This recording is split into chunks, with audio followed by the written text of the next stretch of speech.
अब लोगों को कृष्ण भगवान का मंदिर में दर्शन करके प्रसाद खा के घर आ जाना तो बड़ा अच्छा लगता है, पर कृष्ण ने गीता में क्या समझाया है वो जानने की कोई इच्छा भी नहीं होती। अजीब बात। गुरुद्वारे में जाके मत्था टेक, लंगर का कड़ा प्रसाद लेकर के घर आना तो बड़ा अच्छा लगता है, पर बाबे की वाणी क्या ज्ञान दे रही है वो ज्ञान लेने की कोई रुचि नहीं है। जो पाठ पढ़ते भी है तो इतनी फुल स्पीड में के खत्म करना है, इसलिए उस पंक्ति में क्या लिखा है उसका गहन विचार भी नहीं करते। क्या अर्थ मालूम नहीं, जानते नहीं, जानना चाहते नहीं। ख्याल रहे, जब तक मन में अज्ञान रहेगा तब तक मन में चिंता रहेगी।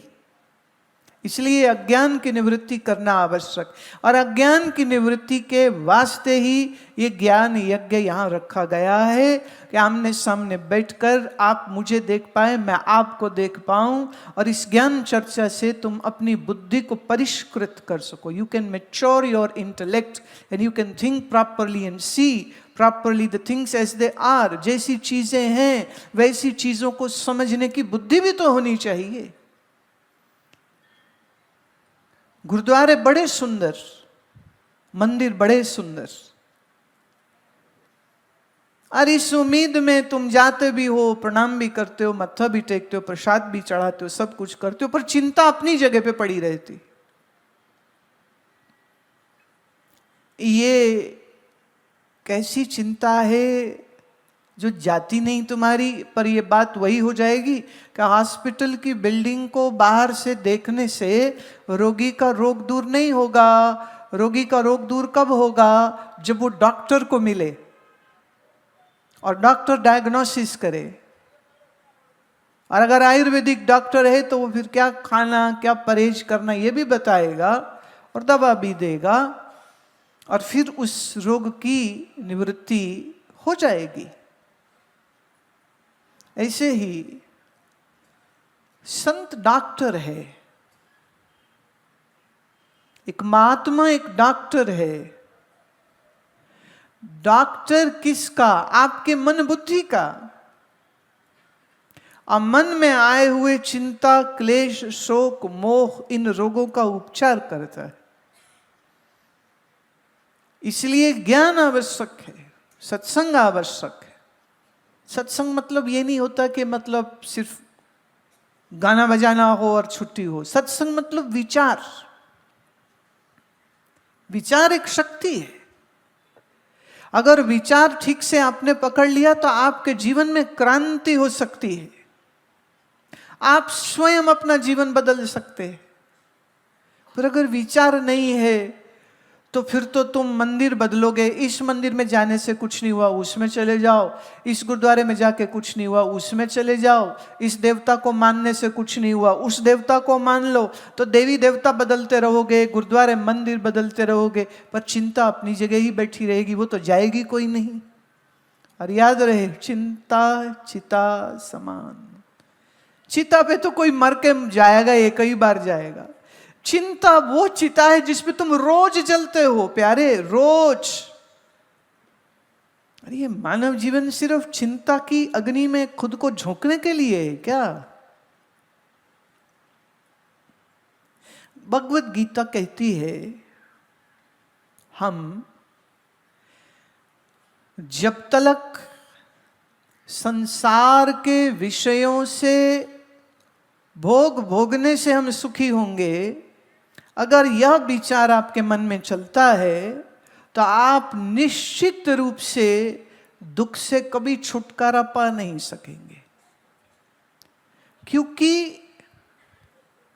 एक बात याद रहे, कोई भी संसार का भोग सदा नहीं रहता है।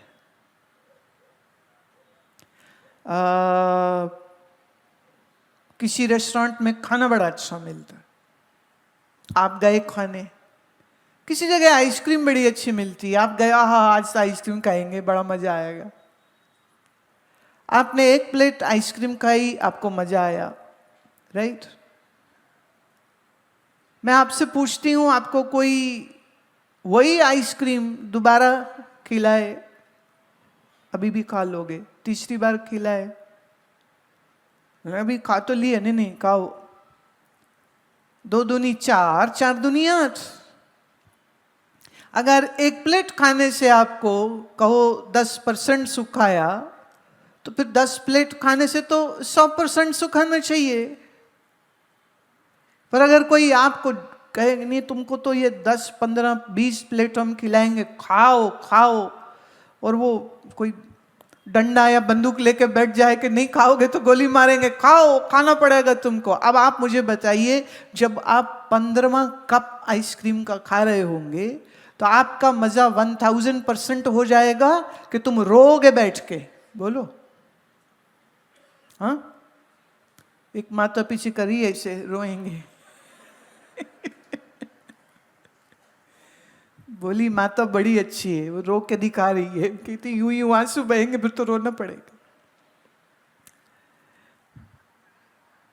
अगर एक ने कहा शराब पीते ना तो बड़ा मजा आता है, एक वो सज्जन बोल रहे थे, बोले पंजाबी तो जब तक पिए नहीं तो जब तक खाए नहीं उनकी जिंदगी में मजा कोई नहीं। लो मैं दूसरी बात लाती हूँ, तुम्हारी पीने की तलब पूरी करा देती हूँ यहीं पर। अगर एक पैग पीने से तुम्हें 10% सुख मिलता है, तो तुम्हारे मुंह में कोई स्कॉच की एक के बाद 2 बोतल, तीसरी बोतल, चौथी बोतल, 5वीं बोतल लगा दे, कितना मजा आएगा?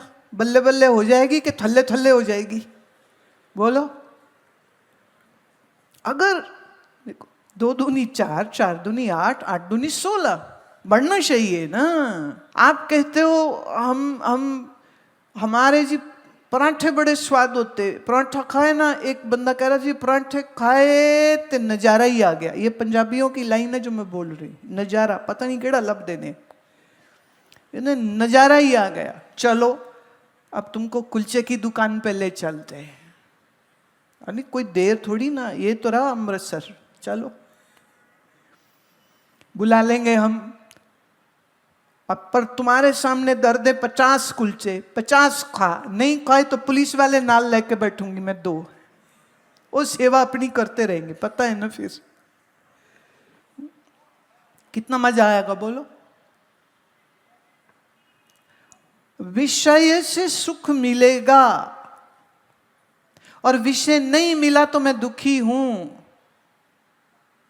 अगर ये आपकी समझ है तो मैं कह रही हूं कि विषय आपको अनलिमिटेड प्रोवाइड कर दिए जाए तो क्या तुम्हारा सुख अनलिमिटेड हो जाएगा?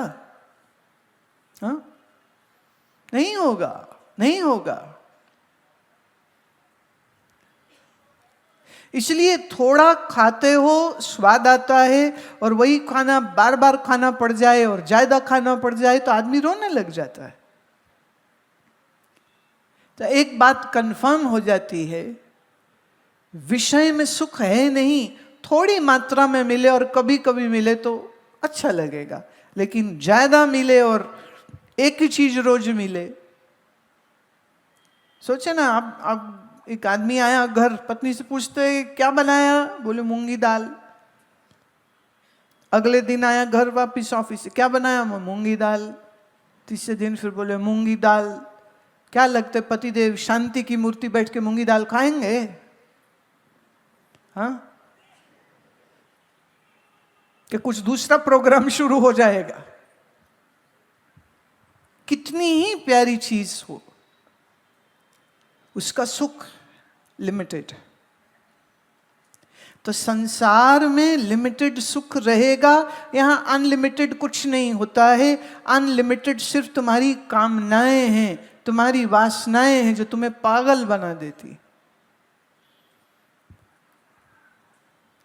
मैं अपने आप को खुशी दे सकता हूं, मैं अपने आप को ऊंचा बना सकता हूं, मैं अपने आप को ताकतवर। ये जो तुम्हारी मैं है ना, ये तुम्हारी मैं ही तुमको दुख देती है।